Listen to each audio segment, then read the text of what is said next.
Thank you for tuning in. I am Jay Lee. This is Jay Lee's Corner, and this is my surprising review of Love and Hip Hop on a Sunday. Episode 6, Season 4. I didn't realize Love and Hip Hop was coming on today, so I was just going on about my day, and I'm like, God damn it, why is Love and Hip Hop on my DVR? And sure enough, it came on today. I guess it's because the VMAs came on, so they just added an extra episode. I don't know. But, however, this is my review, so hope you enjoy. Love and Hip Hop Hollywood, it's a lot of fuckery going on around this place, and I just don't know if I'm really here for all this foolishness that's going on with this show. I mean, between Hazel E thinking she's the goddamn gone Queen of Sheba, the whole Chanel West Coast, East Coast, No Coast chick, I'm not even for that. The whole gay husband, which gay husband do we, just a whole bunch of fuckery and bullshit going on. But I'm here to report, so, let me get through with that. Because I have to get through this so that I can upload this video, and while it's uploading, I'm watching Game of Thrones. Can't wait. Season finale. The episode starts off today with Hazel, and she is on a shopping spree with her man, dude, I don't know what his name is. And she got him like modeling clothes and stuff. And I'm like, it's as if she taking her son shopping, because we know she older, we know he younger. So I'm like, no one is believing this thing that you out here balling at the clubs and making all this money, and y'all on these $1,000 million shopping sprees. No one believes you. In the clothes he is not believable, as if he's used to this lifestyle. I just can't take neither one of y'all serious. So, Nikki Baby come, and they're basically she's coming to meet Hazel E to discuss the whole Chanel video shoot debacle. I don't know why she playing mediator, just because her brother took the girl on a date once. I mean, it's just so, they just like stretching so far out to connect these characters. It's just so stupid. Hazel goes on to say how she basically blames No Coast chick, Chanel. Basically saying how she just, was nobody, and Hazel was here, and they called her to do this, and it was her production and her set. Hazel, no one believes you do all this, boo-boo. No one believes you. It's all for the show. Just so that you know. And you look more foolish putting on for the city. You know what I'm saying? You putting on for the cameras, boo-boo. But it makes you look more, I won't say pathetic, but I can't think of another word that's close to pathetic. Because it's like, why you lying? You know what I'm saying? Like, I don't think Hazel do nothing. I just also don't think that she's a big production person. I just don't believe it. I don't care what anybody says. So, Nikki even goes back to say, well, when she was telling me what happened, I kept thinking that's not Hazel. Well, what fucking Hazel do you know? Hazel has always acted holier than thou. So to act like you can't believe someone's telling you that Hazel was raising a fuss and yelling and fussing and trying to fight is stupid, because you've seen her do it, Nikki. So why you acting brand new? Again, this bullshit, it's just so fucking stupid. And Nikki goes on to say, well, I want to have a chance to put you and Chanel in the same space so y'all can have a conversation. Bravo for that. You want to, make them not have any, I might say that too, not have any conflicts. I can understand why you would try to do that. So that's the only part that I was okay with. And I keep saying I don't know. I keep saying because it's some bullshit. Anywho, so, Hazel agrees that she will meet with Chanel and have a conversation. So, at that whole point in time, Hazel's boo walk up like, what about this shirt? Now, I don't know where he been for the past 5-10 minutes. I guess he was changing shirts. But, he walk up with a whole new shirt. They're like, oh, yeah, that shirt is much, better. And then Hazel's like, see, this is the thing. He know how to get in line, how to be in formation. He knows what happens when he's good, how, he's rewarded. And then she proceeds to pull out, I guess, what she thought was a bankroll. Bruh, that couldn't have been more than maybe $1,000, maybe $1,500. Because first of all, it was some 20s. Okay, them wasn't even hundreds. I know what hundreds look like. Them wasn't even hundreds. It was some 20s, and it was a thin bankroll, like you, and it was folded twice. A real, you know what I'm saying, stack of cash, a real stack of money, you can't even fold. You know what I'm saying? You can't bend it. She had that money double folded. It's as if your mama be like, hey baby, go to the store and give me some cigarettes, and she give you that young high five or that 10 or that 20, and it's folded up in half and half and half. I mean, you're not even, if you're gonna try to fake it, you should have at least went to the bank, got a loan for like $5,000, maybe $10,000 or whatever, and had that in your purse. When you pull out some folded ass 20s, talking about, you know what I'm saying, it ain't tricky if you got it, but you ain't got it. Okay? You ain't got it. We didn't see you buy anything. Anybody can go to a store and try on clothes. You know what I'm saying? People go to the store, try on clothes, take pictures in them, act like they bought it on a budget. No, boo, you went and y'all tried on. He tried on like 3 shirts. You might have bought him 1 shirt because that stack in your hand was nothing. And my thing is, I ain't saying that a person has to have a lot of money. What I'm saying is, you gonna say it ain't tricking if you got it. You know what I'm saying? And you try to pull out a bankroll. You can't put out about 20s. That ain't what we do in life. No, if you're gonna be a baller, if you're gonna be, put that on your shoulders and walk around with it, at least be able to back it up. I was just like, she pulled out. I got more money in my purse right now. What the hell? So yeah, I got all. I'm sorry. Yeah, that's how it be sometimes. Moniece and her girlfriend. I'm not even here for this story. It is so predictable. The most thing I thought about Moniece the whole time she was on the episode today was her boobs look horrible. You know what I'm saying? I mean, her boobs just irk my nerves because they just look painful. That's the most that I thought about the whole time Moniece was even on the show. I mean, her girlfriend was meeting her friend, her best friend, who don't like Moniece because she feel like Moniece might not be gay, and of course she's jealous because her friend got a. No one cares, and it's not even entertaining enough. Solely because no one cares about Moniece's girlfriend. You know what I'm saying? If Moniece's friend was jealous of the situation and it's something we was invested in, okay, maybe. But we don't really care about Moniece's girlfriend, so I don't care about Moniece's girlfriend's friend. I just don't. And then even Moniece popping up, oh, she's an hour early. I forgot I made a date. Well, how you know she an hour early if you forgot y'all made a date? Which one is it? Okay? Fake ass storyline. Then, Moniece's like, well, I was just trying to play it cool and, but I think she's in love with you. It's a lazy story. I mean, I get they have to try to be entertaining, but I mean, I don't care at all. Because I'm going to wrap that whole thing up in one fell swoop.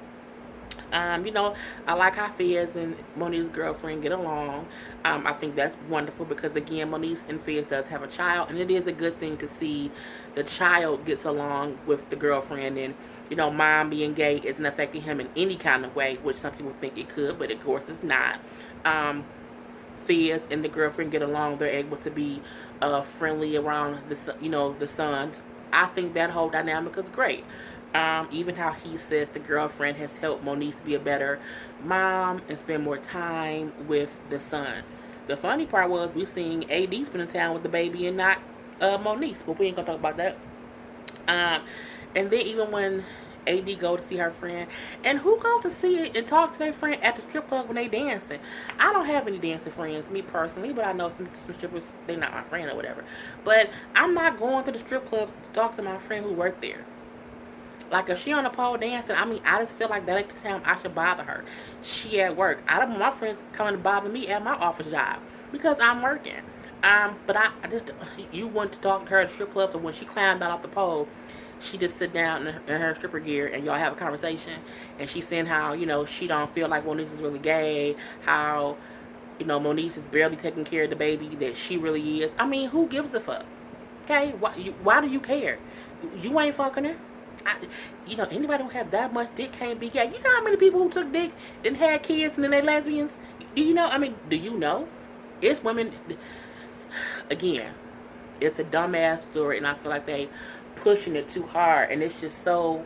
Who cares? Like, I really don't care. I think it's a stupid storyline, but whatever. We see Lucci meet with his baby mama in the parking lot. I don't get why people meet in parking lots on these shows. Like, I don't want to meet anybody in the parking lot. I just feel like if I gotta meet you in the parking lot, you know, something ain't going right. Why can't we meet at a regular place? You know. Anyway, it's saying that she's upset solely because he stopped giving her money, as she says. Once he started fucking with Alexis, he stopped giving her money for their child. He's saying, well, no, I still provide for my child. I stopped giving her money. That's what happens sometimes. As long as he's providing for the child, what the fuck you mad for, homie?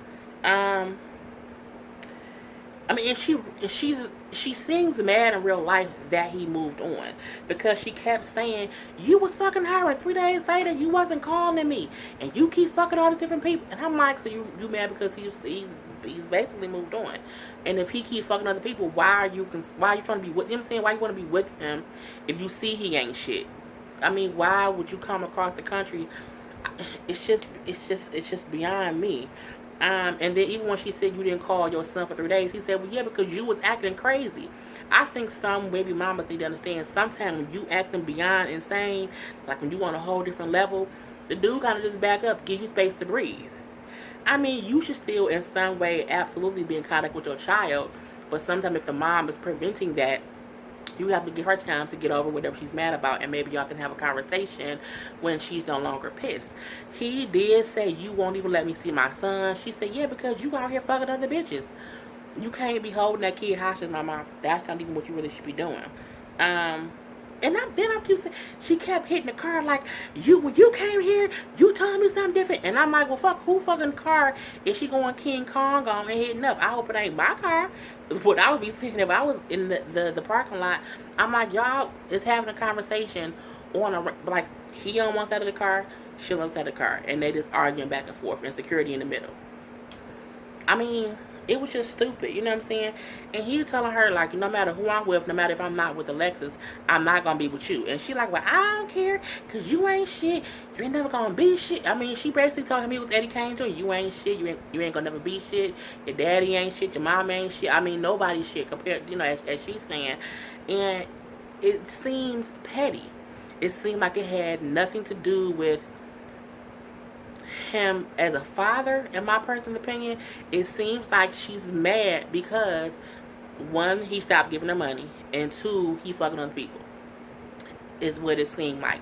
Because you didn't say before Alexis you was a deadbeat father. What you said was, once you started messing with Alexis, you stopped giving me money. She did but she did call that man an Instagram father when she actually was telling him he wasn't shit. And everybody know what an Instagram father is. The Instagram father is a father who isn't really in their child's life. But the few times they get their child, they take buku pictures and post them all over Instagram and Facebook as if they're the doting father. So she did tell him he's an Instagram father. He's saying the right things. You know, all deadbeat fathers say, I'm in for my kid. You know, it's you keeping for my kid. So he's saying that. We don't know, because again, we don't know that man's personal life. What I can say is it do seem like she was more upset about who was fucking versus him as a father. Because she wasn't even talking about him as a father initially. She kept on saying, you fucking somebody else. You was gone. You told me one thing about why you was moving to LA. And then I come here and come to find out you did something completely different. So she was talking like a mad baby mama who was mad because her baby daddy is with somebody else. Not anything else. You know what I'm saying? And I just think it's dumb. Point blank period. She then brought up how he didn't sign the birth certificate. And he said, well, no, I didn't sign it because I didn't know if the baby was mine. I've had a situation before where, you know what I'm saying, somebody tried to get me to sign it and the baby turned out not to be mine. If you stop fucking random people, you know what I'm saying, and be with somebody that's one person, you won't really think they out here and the baby somebody else's. But not only that, you can always get a DNA test to find out the child is yours. And when those results come back, you can sign the birth certificate. But, you know, it was just dumb. He went his way, she went hers, and they still was acting fucking crazy. It was, this is going to be real little. Sicko and Tierra is at a park having a conversation. And he just saying, hey, we have been falling out. What's going on? And she was just saying, well, I just want you to know that, when I asked you what you said to my friends, I just want to know really what you said. And then he was like, well, I just need you to trust me and believe I always got your back. And then she said, well, okay, I can do that. But next time I ask you a question, can you just answer it? And then he said, I should have just answered your question. They ain't really need that scene too much, but I guess it was a setup for the next scene. They hugged and kissed and made up, and it's like, it is what it is. There was a little scene where Booby, Fizz, and Zell was having a meetup. I don't know how they connected. Well, Fizz and Booby I get, but I don't know where Zell came into play yet, because Zell is usually always thinking with females, so I was confused on that. But Booby just talked to them about how he thinks it's time for him to really get his own spot, how, him and Keisha cool, but he needs to, move along with, he can't keep living with her. He brings up how his, rap career or whatever is going good. He's making music, he's being inspired. He even tells Fizz how him and Brooke is getting closer. They was talking about throwing him like a, freedom party of some sorts, and they're like, I can be your wingman, I can find you all the girls, I'm known for getting the girls. He then went and climbed in the pool and brought some females back. Who cares? Masika and Moniece meet up with Ray at his apartment. Come to find out, I guess Ray used to stay in LA. He moved away, was friends with, no, this is the story. This is what they're saying happened. Who knows the real truth? Ray used to stay there. He moved away. Has been gone for a few years, and now he's back. And he admits that he felt replaced by Zell, because he came back and it's just a whole new gay. This is the language they use. I still think it's weird to refer to people as gay and gay husbands and all this other stuff, but this is the world that we live in, so whatever. But he was admitting that he just kind of felt like he was replacing, he felt some kind of way, and that's why he did not like Zell for the most part. He does have a boyfriend. His boyfriend walked in and they kissed. Okay, whatever. And he said how he's happy to be in this committed relationship and all that stuff. Moniece and Masika do tell him, look, we don't want to keep picking between which gay friend to invite. Why you can't just call them friends? Why they gotta be the gay friend? I mean, like, you don't call your friends your straight friends. I mean, come on now. But anywho, so they basically say, you and Zell gonna have to meet up and have a conversation. Y'all gonna have to work this out, because we don't want to keep having to pick between the two of y'all. So yeah, this episode was so stupid. Hazel and Chanel have a conversation. I don't like Chanel. I don't like her as a musician. Let me keep saying that part of it. Chanel said how she felt like she should have had weeks to prepare to learn dance moves, and when she got to the set, the reason she got so pissed off, that she got so mad, was that she didn't want to do dance steps at the last minute. She felt like to be prepared, she would need weeks and weeks and weeks to do it. And Moniece, Hazel in her confessional say, well, you don't deserve that kind of time. You're new. You're owning you're earning your stripes. So sometimes you have to learn stuff on the fly. I did agree with that. Most new artists, they don't get that whole weeks of preparing, as Beyonce would for a video shoot. Sometimes when you're brand new, you learn the dance steps, the day of the photo shoot. For instance, Beyonce, when they were Destiny's Child, when they did the Bills, one of the damn videos that they had when Kelly and the other girl was brand new, and they was like, the girls didn't have time to learn all the dance steps. So the director just made them learn stuff on the fly, because they were new. They weren't Beyonce and Kelly. They were Michelle and the other girl. I think her name was Farrah. But yeah, for Chanel, you brand new, boo-boo. You don't get weeks and weeks to learn. But, they made up, see how they both kind of the same, because people doubt them both. People don't give them both enough respect, and they kind of bonded on that level. I don't care, because I think they both are stupid. This was probably the most interesting part of it. Masika, Nia, and Zell and Ray are at dinner. So they invite the guys there, Zell didn't know Ray was coming, but Ray knew Zell was coming. So when Ray come in, you know, they're like, okay, we need y'all to kind of squash this and have a conversation. We don't know what the issue is between y'all two. It seemed like it's not a real issue. You know, Zell's like, you know, all I'm concerned about is getting my money and looking like this. Okay, you know, truth be told, that's what anybody should be concerned about. And Ray admits that. Ray said, you know, yeah, that's cool. He like, but however, you know, and Ray, for the most part, started talking like he had some sense. He wasn't being loud and rude and trying to rah-rah and get everything turned up. He was really trying to have a normal conversation. And he admitted again, I felt some kind of way. He's like, Zell, you know, I didn't know about you. I didn't know that you were like their new gay husband. I guess gay men very territorial over their female friends. He's like, so when I came back, you know, I just felt some kind of way that you were here and I didn't know who you were. So I felt replaced. And again, Ray was talking calm, cool, and collected. He wasn't all out of pocket or nothing. Zell, on the other hand, it's like when you was gone for 5 years, and since you was gone, you know what I'm saying, I've been here, this is my land now, and you know, you need to try to be my friend. And I'm like, why can't you just admit what he just said made sense, that he didn't really dislike you, he was just surprised that you were there, you know what I'm saying, because he didn't even say it with an attitude. And my thing is with Zell, I like Zell, I think he's funny, I think he's petty as fuck. But he's also very fucking messy. You know what I'm saying? Because when there didn't have to be a situation, he kind of created one by not even respecting the fact that Ray was honest with him and said, hey, you know what I'm saying? I just felt replaced. Why can't you, like, you know, I didn't replace you. You just been gone. You know what I'm saying? And I was kind of here. That ain't how Zell said it. Zell said it as if, who gives a fuck about you? Yes, I'm here. You was gone for 5 years and I took over, so you need to just deal with it. It's like, fuck. He did say, like, you know, I'm ghetto, I'm loud, I'm over the top, I'm this, I'm that, you know what I'm saying? But I accept me and I'm always respected and blah, blah, blah, blah, blah, blah. Okay, cool, we know that you loud and ghetto and people respect you, but you need to sometimes calm that shit down, bro.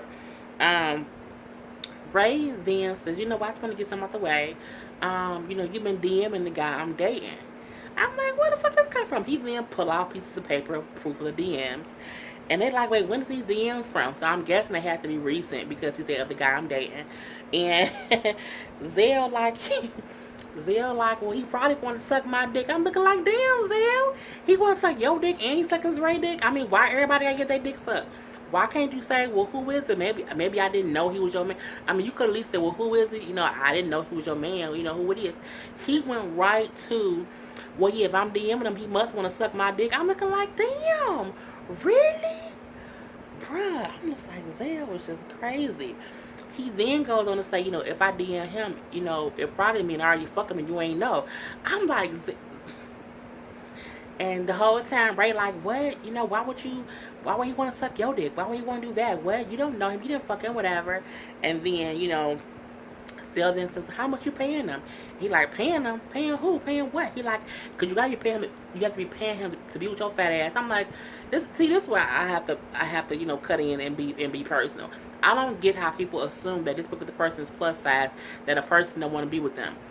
I'm a plus size girl, and I have never had any problem getting anyone, and I've never paid anyone to be with me. So, I mean, to me, that was a low read to make it seem as if, you know what I'm saying, plus size people, or if you want fat people, whatever, you know what I'm saying, have to pay somebody to be with them. Bitch, please. So, back to it. You know, when Zell asked him how much he paid, man, Ray got pissed. Ain't nobody paying him. He like picked up his drink, threw the place was fine, and then all hell broke loose because Zell then jumped up and threw his stuff. The girls jumped back and security had to rush in, of course. And, you know, Ray is flipping on like, ain't nobody paying him, you ghetto bitch. You moved here with motherfucking hefty trash bags, bitch, you old ghetto hoe. I'm like, okay, Ray.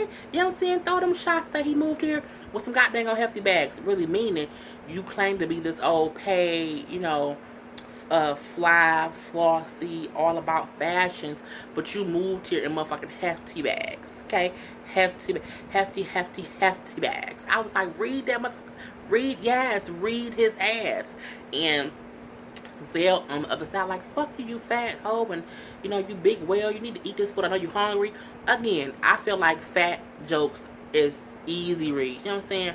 That's the equivalent of someone who might be really, really dark skinned talking about how dark their skin complexion is. It's an easy read. You know what I'm saying? Don't be so easy to do. Don't do the easy shit. Say something of substance, okay? So security is taking Ray out because he is heated and he trying to get to Zell. They eventually let Zell go, and he like, well, let me see what the guy is. So he pick up the paperwork that has the DM. He like, I know this man. I do know him. Now, see, I don't know exactly what he said. What it sounded like he said was, I sucked his dick outside, I think. That's what I think he said, but I'm not sure. I heard something about outside. I think I heard the word suck. And I'm like, I hope he did not really say he sucked that man's dick outside. I don't know. And it kind of goes off at that point in time. So, yeah. There's a little scene with Boobie and Keisha where he takes her out to dinner. You know, lets her know that he's going to move out, that he has found a space. And she like, waiter. And he like, what's wrong? What you need? We need some champagne, you know. We need to celebrate. And she's cracking her jokes like, no, you know, but it is a celebration. You know, she goes on to say her confessional how, you know, it's been a long road for them to get to this point of positivity, I will say, you know, and be able to co-parent after the things that he did to her, how she was able to overcome it, let him move in, and they are co-parenting their son. He again thanks her for being there for him, which is always a good thing. You know, he lets her know that he still wants to co-parent effectively. He still wants to help her whenever he can. He still wants to be active in his son's life. Even goes on to say, you know, me and DJ has a routine every morning of us in the bathroom together brushing our teeth. Like, I want to continue that. Meaning, I want to be able to, if he's not at my house on a particular day, I want to at least be able to come over every morning, you know, and have this teeth brushing routine. I think that's wonderful. One, because it's showing how they're both open to doing whatever they have to for their son, and that comes first. You know what I'm saying? Bravo. So that was the whole, you know, they're gonna be fine, they're gonna still co-parent. The last scene of today's episode was a crazy one, the other kind of entertaining one. So Tierra and Cisco was shopping. He taking her shopping, but before that, you know, the story he took her to, I guess it was a stylist there. The stylist hair, it was like a backwards Stevie Wonder type hairstyle. You know how Stevie Wonder got, you know, no hair in the front and then braids and stuff in the back. This person, ain't, you know, he had braids in the front, you know, but the back was ate out. I mean, it was like the back of his head was bald, and he had like, because he had braids, but the front looked like it had like 30 or 40 braids all full. The back had like 8. And it was like bald spots. I'm like, ain't nobody told this man he need to shave his head? I mean, it was just bad. I'm like, ugh. And then it was blonde hair. Bitch, what? Ugh. Anywho, you know, the stylist is like, okay, you know, I picked out some items for you, but hold on, I got another client here. He come back out, and who was the client? Let me think. Who could the other client be on a Love and Hip Hop episode? Of course, it's the other bitch that Cisco was fucking with. And she come out, he looking like, oh shit, I'm busted. Oh shit, what I'm gonna do? And, you know, she walk up and she give him a hug. Hey, baby. So she looking like, I mean, I don't know. I'm pretty sure production did this. Tierra, however, did look shocked. Because as the girl saying, hey, and they hugging, she looking like, the fuck is going on here? And she looks surprised. And the girl like, so what's up, baby? She's like, baby. And then they both eye each other. Like, who was you? Well, who was you? Old girl say, this my nigga. Tierra say, no, that's my nigga. And I'm like, boo. It's the community. It's community dick. He everybody nigga. Okay? He your nigga, he her nigga, he whoever nigga that he wants to be, but he ain't, you know, one or the other. He's both. He's a community. He's sharing you guys. Y'all sharing him. So it was weird because it went from, that's my nigga. No, that's my nigga. What's going on, Cisco? Yeah, what's going on, Cisco? And he kind of looking confused. So it goes on commercial for a second. The girl, when it comes back on, they were kind of arguing. Now, the girl is in, like, lingerie. Tierra is kind of over, like, this what you doing? You moved to LA for me, but you really doing this? This what you doing? She then goes outside, but he follows behind her, like, Tierra, wait, I can explain. The girl in her lingerie feels stupid.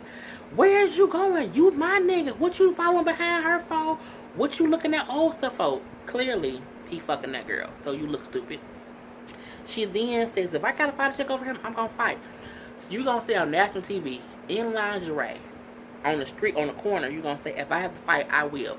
Tierra pissed off. She kicking and screaming, but I think she was more trying to get to Cisco because she was pissed. I don't think she was really trying to go after the girl. She then said, well, who is you? She's like, well, I motherfucking said her name, but no one cared. And I'm his girl. And it was just so stupid. You know, Cisco does go on to say to Tierra, when me and you was, what's on my shirt? My dress. I'm so old dress. I'm sorry. You know, when me and you was on the outs, you know, she would entertain me. You know what I'm saying? But only when me and you wasn't getting along, you know, I would, you know, hang out with her. And she like, you know, you wrong. I can't believe you would do this to me. Blah, blah, blah, blah, blah, blah. She laughed and says, because she was trying to climb out the window and get to him, but security wasn't letting her. The girl in the store, she crying. I can't believe he played me.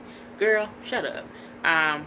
Tierra like, look, we made great music together in the studio. We did a good song. I think we should stick to music and leave everything else alone. And then he like, really?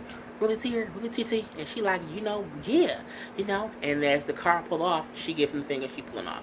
And it was a mess. You know what I'm saying? But again, that's what happens when you fuck with community dick. And it goes off. You know, they do show previews for the next episode. And we do see Cisco and the girl kissing and doing stuff. And Tierra kind of coming in to check him about that. It's just a whole, you know what I'm saying? You can't check nobody that's sharing their dick with other people. You know what I'm saying? Community dick don't have no loyalty to anybody. So, you know, and that's that. So, that was the end of the episode. That is my review. I am Jay Lee. This is Jay Lee's Corner. Until next time, people.